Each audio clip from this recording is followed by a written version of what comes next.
What's up, guys? Welcome back to the Montyverse. Today we got our first trailer for Ant-Man and the Wasp: Quantumania. And Nikki, you know better than most people that I am a huge fan of Ant-Man and the Ant-Man movies. No, 100%. And honestly, I enjoy them too. I like them what they are. They're a little bit smaller scale heist than some of the bigger scale MCU, but I think it services the movies really well, so I'm really excited for this movie too. Yeah, I mean, we have Jonathan Majors coming back as Kang. Who's on fire right now. Yes, and we're going to get our first full Kang the Conqueror appearance.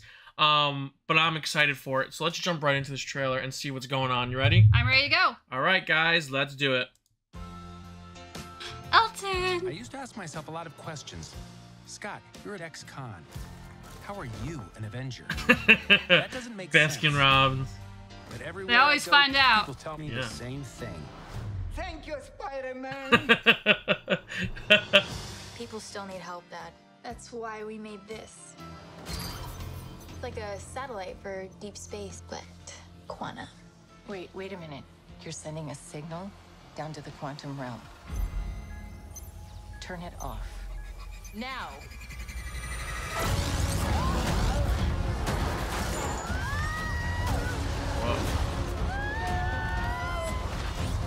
Oh. Poor Janet. She just got out of there, then got snapped, and now is going back. Whoa. Where are we?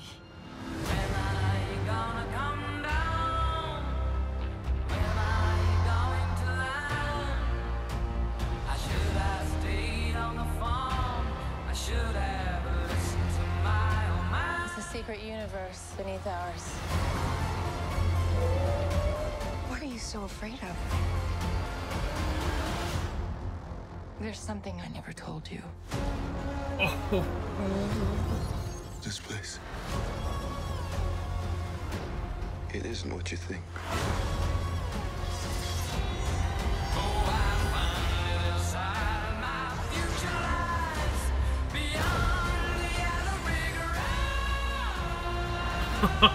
Bill Murray. Gives you hope. And give you more time. If you help me.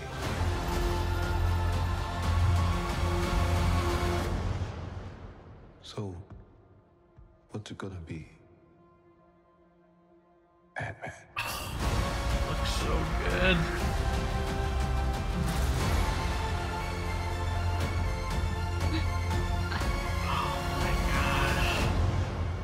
Oh wow, that feels really soon now, actually. Man. It looks like they changed the logo up a little bit too, right? A little since the announcement, but I want to say first, I'm eating my words right now because that is literally the opposite of everything I just said about it being small scale. This movie's going big. This is, oh my god, it feels so epic.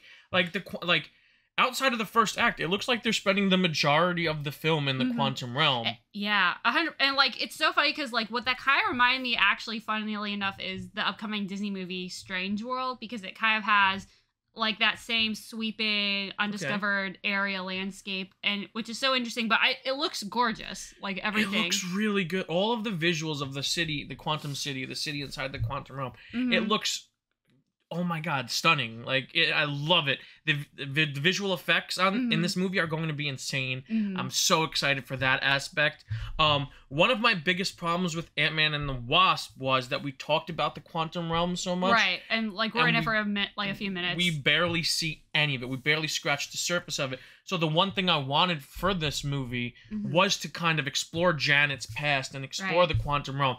And we're getting just that, and I'm so excited. Right, which is crazy because, like, as far as I'm aware of, I know that in the comics, she, especially as the OG Wasp, is a major character. Yes, she's a founding Avenger. So it's in a way, it's almost crazy that she's only now kind of getting more of the spotlight. Yeah, and you know, I'm happy for it. It looks like she knows her way around how to navigate things and and she knows people and she has contacts down there. So it's good to see, like. because Hank was such a driving force to the first Ant-Man movie. Mm-hmm. And then Ant-Man and the Wasp was kind of like an ensemble movie. I want Janet to kind of drive parts of this movie. Right. I want her to take the lead because Hank's going to be out of his element. So she's going to kind of have to lead him around almost in this movie. And she's going to have to take control from him. So that's going to be a cool dynamic shift between the two of them. Or just not between the two of them, but more so for Hank's character. He's not used to taking the back seat to things, you know? So I'm really excited about that. I think the suits look great. This is probably my favorite version of each of the suits. Ant-Man's suit looks really modern as opposed to like the previous 3 suits that he wore, which the first one obviously was older tech, but then they kept getting a little bit more modern, and this one looks the coolest yet. Wasp, love the brand new suit. This is my favorite Wasp suit. This is what I wanted. I wanted black and yellow. Like it has hints of blue and red in it, but not nearly as blue as the previous suit. Right. This definitely reminds me a lot of one of my favorite Wasp suits from the comics. So I'm really excited. We see Cassie as Stature. Correct. Stature. I'm assuming that's the name they're gonna use. I don't think they ever confirmed it. I was gonna say, does she ever go by other aliases? Not any as significant as Stature, really, in the comics. Right. So Stature, I assume, is what she's going to be called, if she's even called anything at all. I was gonna say, and correct me if I'm wrong on this, I could have sworn that I read a summary of the movie saying that she gets kidnapped at some point, which when I read that, I got really bummed out because I want her to have a larger role. But it looks like she's in on a lot of the action in this trailer. Yeah, I mean, with the footage that they showed at D23 in the description, I think her being captive was kind of a bargaining chip that Kang used. He's like, well, now you have to work for me. Right. Now you're gonna do a quantum heist, which I love that each Ant-Man movie turns into a heist, but we didn't really see any of that. It feels like they're saving a lot. Oh yeah. Which good. Save as much as you can.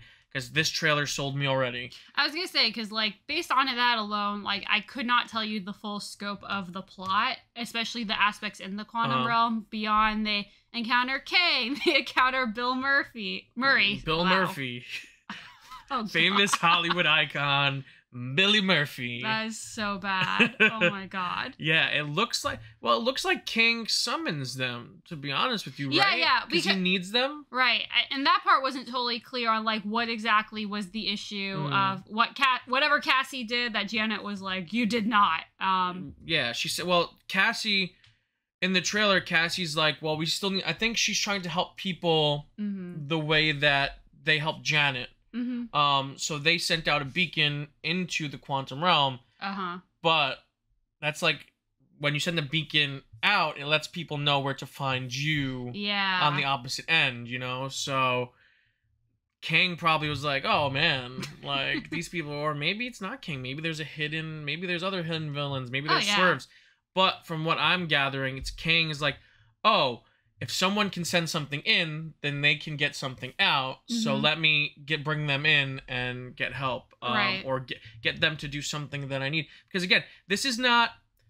It's gonna be so interesting because I really like that this movie is also going to move forward the King storyline. Right, because I was just thinking, in what ways is it gonna draw upon Loki? Yeah, I mean, because we already got He Who Remains in Loki, which is a Kang variant. Right. And then this is not going to be the King. We keep saying Kang the Conqueror, but this isn't. I don't know if this is going to be the King. You know. I was gonna say, like, I don't think there's, like, he's been referred to as such, but with all the multiversal shit, it's like anything could be fair game, basically. There could be multiple Kang the Conquerors. We know that they fight each other. We know that they kill each other. We know maybe this King was imprisoned here by another Kang the Conqueror.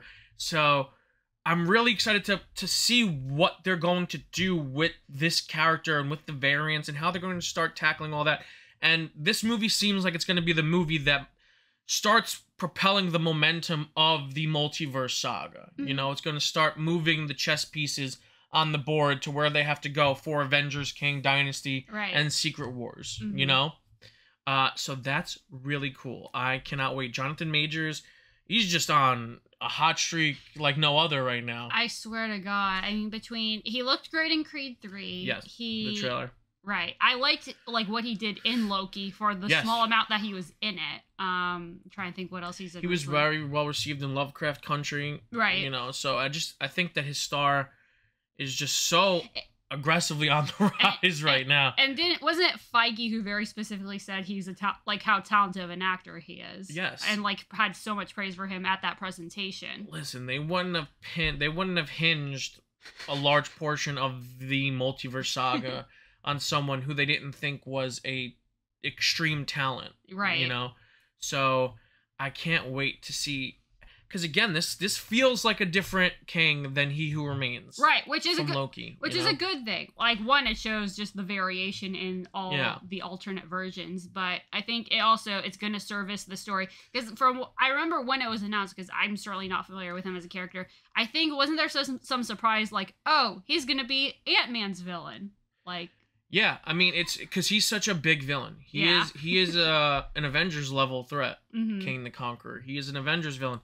So so I think we weren't shocked to see him appear. It was shocking that they would utilize him for an Ant-Man film, you know? And this was before we knew about Loki. Yes, this is before Loki, and this is before we knew about, you know, the Kang Dynasty and how we really... This is when Marvel was holding all the cards close to the chest. You know, we didn't know what phase 4, 5, 6. We didn't know this was the multiverse saga. We didn't really know anything. So it's shocking to have Kang be an Ant-Man villain. Not really, but in the sense of the MC, because in the comic books, any villain could be a single issue villain for any hero. But in the sense of the MCU, you would think that they would use a villain of the stature of Kang. No pun intended. By the word stature, but you would assume they would use him for larger things, and now that he's going to be one of the main, if not the main villain of the multiverse saga, because I think there's still another villain to be revealed, but it's like building him up, leading up to Kang Dynasty in a way, or who knows, maybe this will lead to another variant. Yeah, we don't know, and that's what's so fun about this. Not knowing is the fun part, and because it's funny because it does almost make you think a little bit of Thanos. Like there were like bits and pieces leading up to Infinity War, but not anything to like this level of foreshadowing. Yeah, but we all kind of knew where Thanos was going. Right. We knew that Thanos was eventually going to get the Infinity Stones. Right. And he was going to get the Infinity Gauntlet. Right. I'm just saying in the sense of, like, he was never, like, this, like, a prominent feature of any movie. No, but I don't think he had to be, because, again, his path was straightforward. His path was a straight line for us. This is not a straight line. No. We don't know what Kang's endgame is. I mean, we assume... Endgame. Endgame. We think we do based off of Loki, but... they could pull the swerve on us. We don't know what's gonna happen. Right. We have 2 Avengers movies coming. Right.